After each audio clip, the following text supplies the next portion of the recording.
But what we need to do is get the buy-in that kids are important, kids matter, and that we need to do this for kids because, again, they're the ones who are the future voters. They're the ones who are the future productive members of society. And if we can make things better, the payback will be there, but it won't be at the end of the quarter. It won't be at the end of the year. It'll be 5 and 10 and 20 and 50 years down the road. And getting that buy-in from people who look to the next quarter, if they're a corporation, or the next re-election cycle, if they're in Congress, is really a huge problem.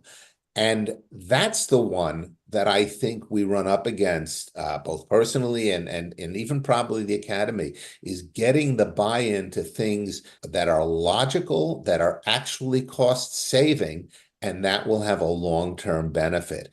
And that's the answer that I don't think we have, is how we get that to happen. Okay, I have a lot of opinions, and I've been very clear as to how we get there. And it's not through spending money in lobbyists, because you're correct. We pediatricians don't take home $1 million so we can always throw $100,000 for a huge lobbying event.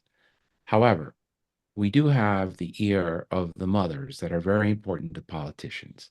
So that should be one of our main advocacy or lobbying campaigns, is to bring the mothers into this fight with us. They understand that without teachers, moms, and pediatricians, children can't be raised. They understand it. The second one is the Fortune 500 companies. Because we can't reach the small companies, it's just very difficult logistically. But you talk to any business owner, any CEO today that does business in the US, and they will all tell you the health insurance premiums are killing me. They're killing me. And the insurance companies don't control as much as when one might think. On the Medicaid and the Medicare, the government says this is what we're going to pay per year per child, deal with it. A lot of the work, which is the most profitable work for the major insurance companies, is the self-insured Fortune 500.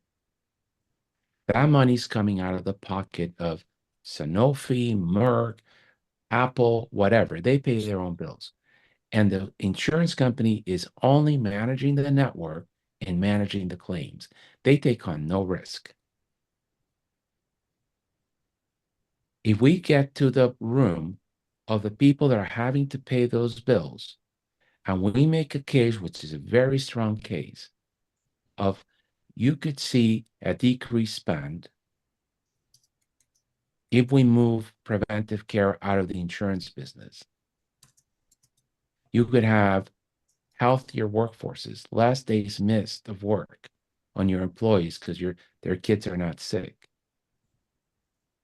I bet you they would listen a lot more than the CEO of Anthem, who says, I don't care. 20% of $1 billion is a lot of money. 20% of $2 billion is even more. Spend more. So we're not talking to the right people, and we're using words which trigger us on both sides, right? Medicaid for all makes me nuts because it's a failed program. Okay. So it makes me nuts. We should be talking about what we're talking about. How do we give everybody preventive care? Everybody means everybody. Take that out of the insurance market because there's no need to insure for that. We know what we're going to have to spend. Let's not cheat ourselves by saying, oh, if we could only get to 100%. No, 200%, like every other doctor in the country. That's it. An aspirational goal, may not happen before I'm dead, but at least we're walking in the right direction. That's all well and good. Unfortunately, the soccer moms are not what's the word I'm looking for? They're not a uniform group. You don't go out to the soccer fields and reach all the soccer moms. No. It's a different approach.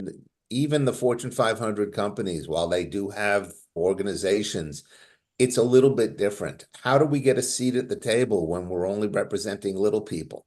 It's tough. It's real tough. And part of what we have to do is make a moral argument that this is the right thing to do. It is Yeah. the right thing to do for children who don't vote, who don't have a voice, because the parents are, when their kid needs something, the parents are focused on it. But when that need goes away, the parents become focused on something else. We're the only ones who focus continuously on this because we deal with sick kids every day, even though the sick kids change from day to day.